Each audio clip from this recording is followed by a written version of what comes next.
MP science में आप सभी का स्वागत है। आइए आज हम लोग देखेंगे क्लास 9th में जो फर्स्ट टर्म एग्जामिनेशन हुआ है अगस्त 2024 में, उसके साइंस पेपर को। यह काफ़ी ही महत्वपूर्ण है। विषय कोड 112 है, वह बिल्कुल ओरिजिनल है और आपको जो बताए गए हैं बिल्कुल सही बताए गए हैं, इसलिए आप इसको मिला लीजिए। और ये जो है हमेशा आपके पढ़ाई में काम करेगा, इसलिए ऐसे क्वेश्चन को आप जो है हमेशा के लिए याद रखिएगा। चलिए देखते हैं कि कौन कौन से क्वेश्चन हैं जो पूछे गए हैं। चलिए फर्स्ट क्वेश्चन है कि एसआई मात्रक में कितने आधारी मात्रक हैं। कितना लॉलीपॉप क्वेश्चन पूछा हुआ है जी। आधारी मात्रक सभी जानते हैं, कौन सा होगा? 7, 4, 3, 9, कौन सा बता दीजिए। बिल्कुल सही कमेंट कीजिए, 7। वाह क्या बात है, आपने सही सोचा है। दूसरा क्वेश्चन निम्नलिखित में से अदिश राशि कौन है? बल, वेग, ताप, इनमें से कोई नहीं। तो आप सभी जानते हैं कि अदिश राशि में सिर्फ जो है वो परिमाण होता है, दिशा नहीं होता है। तो ताप जो है वो अदिश राशि है। ठीक है, बिल्कुल आप सही सोच रहे हैं, बना रहे हैं। चलिए आगे देखते हैं। चाल का मात्रक होता है मीटर प्रति मिनट, किलोमीटर प्रति सेकंड, मीटर प्रति सेकंड, इनमें से कोई नहीं। तो देखिए तो लगभग सब हो जाएगा, लेकिन मीटर प्रति सेकंड जो है एक बार बिल्कुल सही है। सदिश का परिमाण कभी भी नहीं होता है। क्या नहीं होता है जी? धनात्मक, ऋणात्मक, शून्य, इनमें से कोई नहीं। तो कभी भी ऋणात्मक निगेटिव में नहीं जाता है, माइनस में नहीं जाएगा सदिश। ठीक है। 5 में है परिणामी वेग का एसआई मात्रक क्या होगा? तो वेग बराबर क्या होता है? विस्थापन बटा में समय, और विस्थापन जो है दूरी है, तो मीटर प्रति सेकंड हो जाएगा। सी ऑप्शन सही हो गया। निम्नलिखित में से अधिक जरूरत किस में है बताइए। जरूरत किस में अधिक है? जो ज़्यादा भारी होता है उसमें जरूरत अधिक होता है। तो एक पेन है, कलम है, किताब है, आपका शरीर है। तो आपके शरीर जो है वो जो है इन चारों में से ज़्यादा भारी है, इसलिए डी ऑप्शन जो है सही हो जाएगा। अब 7 क्वेश्चन देखते हैं, बिल्कुल अंत तक बनेगा। बहुत ही बढ़िया मज़ेदार क्वेश्चन पूछा हुआ है। बल की परिमाणात्मक परिभाषा निम्नलिखित में से किसमें प्राप्त होती है? तो ये जो है न्यूटन के दूसरे गति नियम से प्राप्त होती है। आपको मालूम ही होगा F बराबर ma होता है। ठीक है, तो ये जो है 7वां का C जो है बिल्कुल सही हो जाएगा। नेक्स्ट देखते हैं क्वेश्चन 8। एक तोप से गोली छूटने के बाद पीछे की ओर किस क्रम धक्का देता है? तो आप लोग सभी पढ़ चुके हैं कि प्रत्येक क्रिया के बराबर और विपरीत प्रतिक्रिया कहाँ होता है जी? किस नियम में होता है? तो न्यूटन के तीसरे गति नियम में होता है। केजी मीटर प्रति सेकंड स्क्वायर का मात्रक होता है त्वरण का, चाल का, संवेग का, बल का। तो बल F बराबर होता है ma।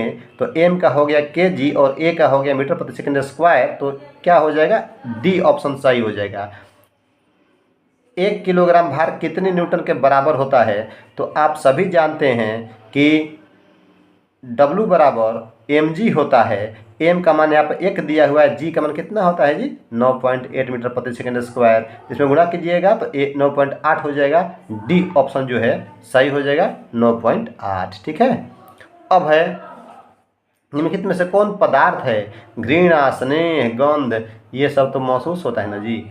ये घृणा जो है ये सब जो है गंध, ये पदार्थ नहीं है। और कुर्सी पदार्थ है जो जगह छेक रहा है, जिसमें भार होता है। तो सी ऑप्शन सही हो जाएगा। 12 निम्नलिखित में से कौन सा तत्व नहीं है? ब्रोमीन, जस्ता, ऑक्सीजन, जल।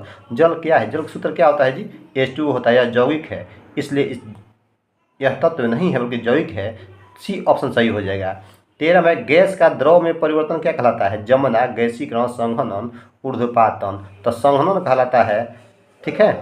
14 में देखते हैं क्वेश्चन, निम्नलिखित में से क्या वाष्पन की प्रक्रिया से उत्पन्न होती है? तो वाष्पन की प्रक्रिया जो होती है उससे जो ठंडक उत्पन्न होता है, कूलनेस होता है। ठीक है ना। तो वाष्पन से ठंडक उत्पन्न होगा। ए ऑप्शन सही है। किससे अधिक ज्वलन अनुभव होगी? कौन अधिक जो है ज्वलन यहाँ पर नहीं है, जलन होगा। किससे अधिक? बर्निंग यहाँ पर तक दीजिए, बर्निंग होता है। भाप से, उबलते हुए पानी से, दोनों से कोई नहीं। तो भाप से होगा, सबसे अधिक भाप से होता है। जानते हैं स्टीम से। क्यों? क्योंकि उसमें वाष्पन की गुप्त ऊष्मा समाई रहती है, इसलिए इसमें ए ऑप्शन सही हो जाएगा। निम्नलिखित मिश्रणों में कौन विलयन है? वायु, सोडा वाटर, मिट्टी, इनमें से कोई नहीं। तो सोडा वाटर जो है वह जो है सॉल्यूशन है। 100 डिग्री ताप का केल्विन में कितना मान होता है, तो K बराबर होता है 273.15 प्लस T। तो 273 में 100 दिया हुआ है, जोड़ दीजिए 100, तो 373.15। कितना बढ़िया क्वेश्चन है, सी ऑप्शन सही हो जाएगा। नेक्स्ट क्वेश्चन है कि वास्तविक विलयन में विलय के अणु का आकार कितना होता है, तो 10⁻2, 10⁻3 4, और यहाँ पर डी में देखते हैं कि 10⁻9 है, तो 10⁻9 होता है, डी ऑप्शन सही हो जाएगा। आते हैं देखते हैं 20 क्वेश्चन। 20 में है कि निम्नलिखित में से किस पदार्थ का घनत्व तो सबसे अधिक होता है, रुई का, हवा का, लकड़ी का, लोहा का। तो किसका होता है, लोहा का होता है। किस वैज्ञानिक ने कोशिका के केंद्रक का पता लगाया, तो रॉबर्ट ब्राउन ने केंद्रक का पता लगाया था। ए ऑप्शन बिल्कुल सही हो जाएगा।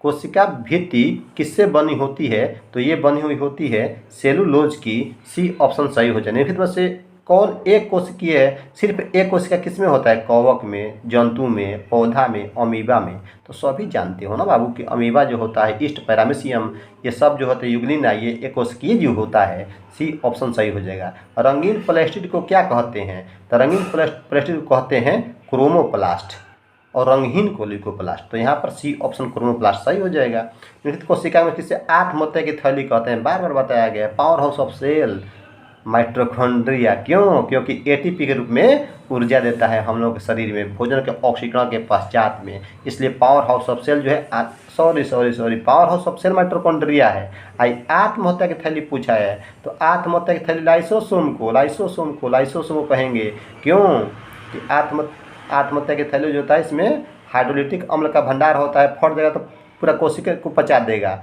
इसलिए आत्महत्या की थैली लाइसोसोम को कहते हैं, ठीक ना। 26 क्वेश्चन देखते हैं। कौन जाइलम ऊतक में पाए जाते हैं, वाहिनिकाएँ, चालीन नलिकाएँ, वाहिनिकाएँ, ए और सी दोनों। तो चालीन नलिकाएँ फलों में पाई जाती है, अवाहिकाएँ वाहिनिकाएँ जो है पाई जाती है जाइलम में, इसलिए डी ऑप्शन जो है इसमें सही हो जाएगा। 27 पत्ती में मौजूद छोटे छोटे छिद्र क्या कहलाते हैं, तो क्या कहलाते हैं, रंध्र कहलाते हैं, स्टोमाटा कहलाते हैं, बी ऑप्शन सही हो जाएगा। बाह्य कर्ण में पाए जाने का अंतःकंकाल क्या चीज़ है, क्या है बताना है, अस्थि है, उपास्थि है, समोहनी, उत्तक इनमें से कोई नहीं। तो उपास्थि है, इसको मोड़िए तो एकदम लचीला होता है, मुड़ जाएगा, ठीक है ना, तो बी ऑप्शन सही हो जाएगा। निम्नलिखित में से कौन ऐच्छिक पेशी भी कहलाता है, ऐच्छिक पेशी मतलब कि इच्छा के अनुसार जो है वह उसको हम इधर उधर कर सकते हैं, तो रेखित पेशी को हम ऐच्छिक पेशी भी कहते हैं। अब देखो 30 बाबू क्वेश्चन कितना आसान है जी। ओस्टियोब्लास्ट कोशिकाएं पाई जाती है, तो अस्थि में पाया जाता है, सी ऑप्शन सही है। अब 25 को कहीं आंसर देना है, आप कोई 25 को लिख लीजिएगा, ठीक है ना। तो अभी तक मेरे चैनल को सब्सक्राइब भी कर लीजिए और आनंद उठाइए। थैंक यू वेरी मच, मस्ती प्रयोग पढ़िए, थैंक्स।